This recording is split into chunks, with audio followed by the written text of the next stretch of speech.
My name is Greg Helbeck. Welcome to the Real Estate Investing Fast Track or my YouTube channel, Greg Helbeck-Real Estate Investing.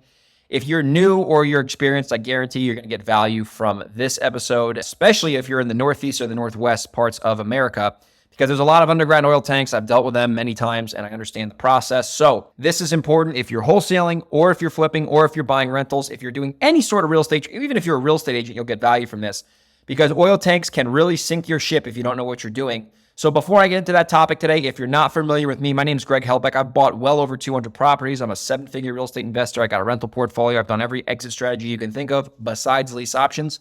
And the goal of this information is to share it with you so you can learn from my experience and be successful yourself. So if you get value today, if you can share the show with somebody who you think will get value and also post it on social media, it would really mean a lot to me. So let's get into today's topic. Oh, and by the way, if you are local to New York, Delaware, Reno, or the San Diego area, and you have a property you want to wholesale me or you want to wholesale together on a JV basis, send me an email, greg@velocityhousebuyers.com. I'd love to do more deals with my followers. So let's get into the oil tank topic. So the first thing you got to understand with oil tanks is that not everywhere in America is going to have them, right? Like they're in Texas and Arizona and like the Las Vegas area, even Reno, you're not going to have a lot of oil tanks in general because the houses usually run on natural gas or propane.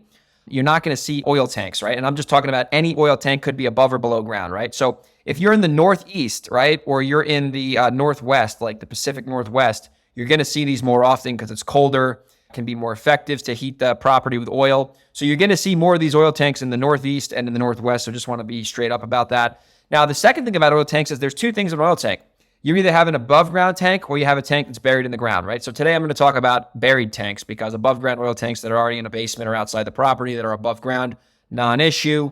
Just got to fill them up or replace them. Not a big deal. But if you have a buried oil tank, you can get yourself in trouble. Now, I'm going to give you a quick example on me getting into trouble on one of these oil tanks. So wholesale the property. I actually technically bought this one. I had to close on it in cash and then resell it. But in Sucasana, New Jersey, in like Morris County, I ended up getting a property that I wholesaled, and there were two underground oil tanks, right? There was two oil tanks, and both of those oil tanks were leaking, right? They were leaking oil into the ground. And in the state of New Jersey, the towns are very aware of how many oil tanks are out there, and they're very protective about it.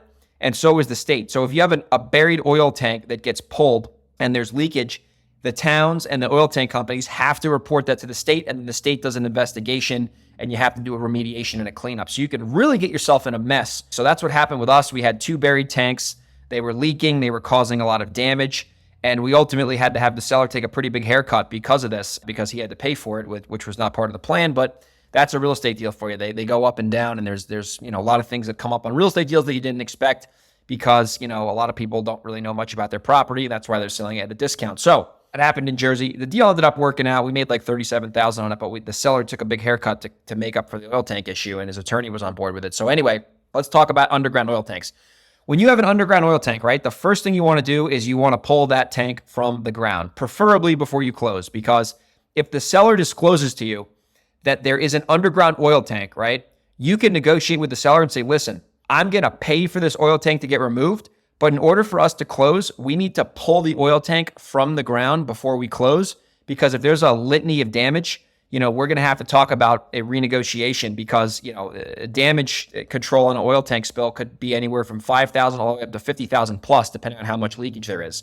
And it depends how many oil tank there is, like I shared in that case in New Jersey. So you want to negotiate before you close that the seller will allow you to pull the oil tank from the ground, basically dig it up through a professional company and remove the tank so you can see if there's any contamination. So if you can get that done before closing, it's going to protect you, because if you're really savvy, you can add language in your purchase contract that says if the tank is leaking when you pull it out, assuming the seller agrees to this, the contract is open to renegotiation up to a certain dollar amount. You could make the cap at like 50 or 100,000, but you're going to have to get a quote from the remediation company to figure out how much it's going to cost.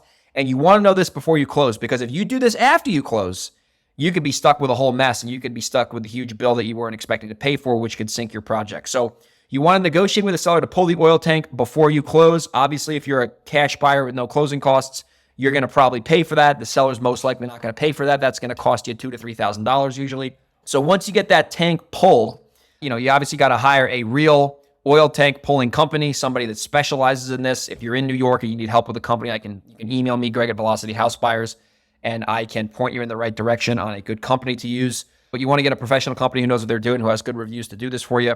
They pull the tank. I did another property in Middletown, New York one time, and I got the tank pulled. There was no leakage, thank God. And we were able to literally just get a new tank installed above the ground, and there was no issues with that, but it did cost me a couple $1,000s to pull that tank. So you pull the tank. If there's leakage, you got to get a quote on the remediation company, which sometimes is the same company, what it's going to cost to remediate, and then you can negotiate with the seller or just absorb that cost yourself if you have enough margin in the deal. If you pull that tank and there's no leakage, you're good to go. All you got to do is say, okay, thank you for pulling that tank. Please install a brand new tank above ground, either outside the property or in the basement. I prefer it in the basement so it doesn't get damaged by the weather in the Northeast and the Northwest. And you're good to go at that point. So not too crazy, but you got to make sure you do your due diligence before you get involved in these types of deals, because even if you're wholesaling properties and your buyer is savvy, they're going to want to know what's going on with that oil tank. They're going to probably want to get it pulled before they close so they don't get into some, crazy expense with remediating oil. So do your due diligence. Find out before you go into contract that there's an oil tank, and negotiate with the seller and let them know that you're going to have to pull that tank and there could be a renegotiation if there's damage. And operate with a really good oil tank company who knows what they're doing. That way it'll prevent you from getting involved in deals that, could be a disaster. Because honestly, if this New Jersey house was, had even worse damage than there already was, that would have killed the deal. Like if the negotiation was like it cost $80,000 to fix the damage, then that probably would have killed the deal. So thankfully it was less than that, and we were able to get it done. So the takeaways I want you to get from this: number one, negotiate with the seller before you sign a contract that you're going to pull the tank, and that's in writing before the contract signed. So when you sign the contract, that's in there. And number two, if you pull the tank, right, and there's leakage, you're going to have to renegotiate with the seller most likely, depending on the damage. If it's like a couple $1,000s and that's not much, you could probably keep the deal. And then the third thing is that if you pull the tank and then there's no damage and there's no leakage, all you got to do is simply just have that same company or a different company install a brand new tank, preferably in the basement if there is a basement. And then now you don't have to worry about the oil tank being an issue, and you'll be able to sell that property or rent that property, and there'll be no problem. So hopefully you got value from this. I know this is a little bit of a niche topic. And yeah, if you're not familiar with me, my name's Greg Helbeck. Please subscribe to this podcast or this YouTube channel. And if you're in the Hudson Valley, Reno, San Diego, or the state of Delaware, and you have a property you either want to wholesale me or JV with me on a wholesale basis, send me an email, greg@velocityhousebuyers.com.